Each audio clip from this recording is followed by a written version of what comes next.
కూటమి బలహీనపడ్డది. నరేంద్ర మోడీ గారి ప్రభ తగ్గిపోయింది. మిత్రపక్షాలతో కలిసి ప్రభుత్వాన్ని ఏర్పాటు చేస్తున్నారు. ఏమైనా జరగవచ్చు, నేను ఎట్లా చెప్పగలుగుతాను. కాకపోతే మీ అందరికీ ఒక మాట చెప్పాలని అనుకుంటున్నాను.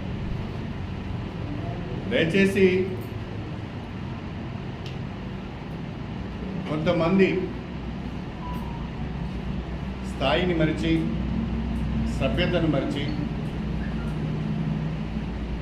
ప్రజల యొక్క ఆలోచనను పట్టించుకోకుండా, ప్రజల అభిప్రాయాలను పట్టించుకోకుండా చాలా దుర్మార్గంగా, చాలా నీచంగా మాట్లాడుతూ ఉంటారు. కొంతమంది నా పుట్టుకను తప్పుపట్టారు, నా కులాన్ని తప్పుపట్టారు, నా మతాన్ని తప్పుపట్టారు, ప్రాంతాన్ని కూడా తప్పుపట్టారు. ఎవరెంత నీచంగా మాట్లాడినా, ఎంత దుర్మార్గంగా మాట్లాడినా కుక్క కాటుకు చెప్పు దెబ్బ అన్నట్టుగా ప్రజలు వాళ్ళ తీర్పు ద్వారా ఆ సన్నాసులకు చెప్పుతోని కొట్టినట్టుగా తీర్పిచ్చారు. ఇప్పటికైనా సిగ్గు తెచ్చుకొని మాట్లాడే సందర్భంగా జాగ్రత్తగా మాట్లాడితే మంచిది, సభ్యతగా మాట్లాడితే మంచిది. నేను ఎవ్వరి పేర్లు తీసుకోను, ఇక ముందు వాళ్ళ గురించి ప్రస్తావన కూడా తీసుకురాను.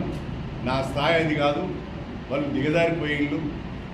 బుర్రలో బొర్రే పందిని కనుక మనం రాయితో కొడితే ఆ పందికి అంటిన బురద మనకు కూడా అంటుంది. ఆ పందుల జోలికి, ఆ పందుల గుంపు జోలికి నేను బోదలుచుకోలేదు. నా ఆలోచన అంతా కూడా నన్ను గెలిపించిళ్ళు, నా బిడ్డను గెలిపించిళ్ళు. నా బాధ్యత పెరిగింది.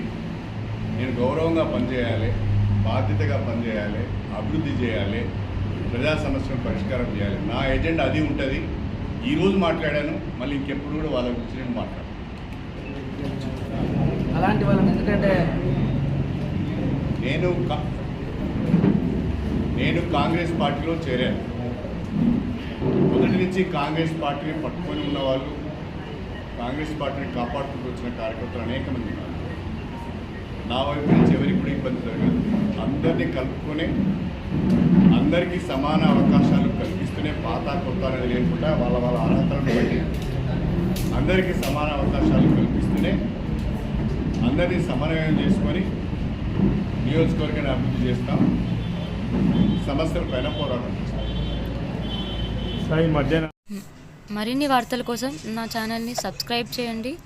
పక్కనే ఉన్న బెల్ ఐకాన్ని ప్రెస్ చేయండి. లైక్ చేయండి